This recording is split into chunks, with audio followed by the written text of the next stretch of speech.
पुरुषोत्तम रामाचं राज्य या राज्यात आणून तुमच्या आयुष्यात एक चांगला बदल करू. आणि त्याच्यामुळे माझ्या पत्रात माझ्या पांडुरंगांनी काय टाकलं तर तुतारी वाजवणारा माणूस. तर रोहित म्हणलाय गोष्ट खरी आहे. त्याच्या लग्नात होते मी आत्या म्हणून, जोरात तुतारी वाजली होती ती. आणि मी तर दोनो हात में लड्डू, आमचं मगरांकडे पण नातं आणि इथे पण. त्याच्यामुळे इथे आत्या म्हणून पण आणि इथे जवळचं नातं म्हणून दोन्ही, माझ्याकडे दोन्ही हात में लड्डू थे या लग्नात. त्यामुळे दोन्हीकडच्या तुताऱ्या वाजवत होत्या त्या लग्नात. पण तुम्ही विचार करा, तुतारी वाजवणारा माणूस, माझ्या पांडुरंगाची इच्छा बघा, किती शुभ संकेत आहेत. तुतारी कधी वाजते? लग्न कार्यात तुतारी वाजते. वनिताताईंच्या मुलीच्या हॉस्पिटलचं ओपनिंग झालं त्याच्यात पण तुतारीच वाजली होती.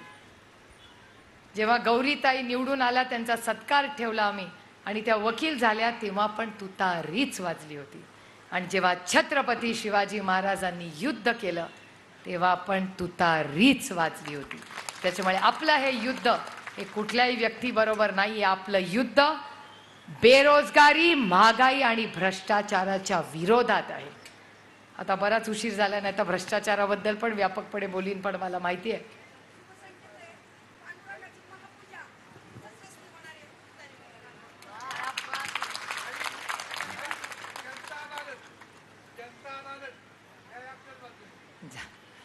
पण तुतारी वाजवणारा माणूस हे माझं चिन्ह आहे.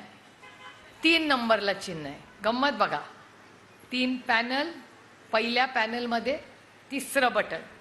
आता तिसरं बटन कसं लक्षात ठेवायचं?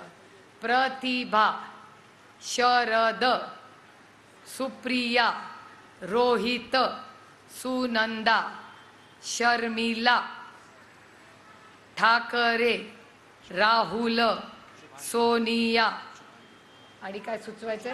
काँग्रेस, तुतारी, गुलाल, विजय.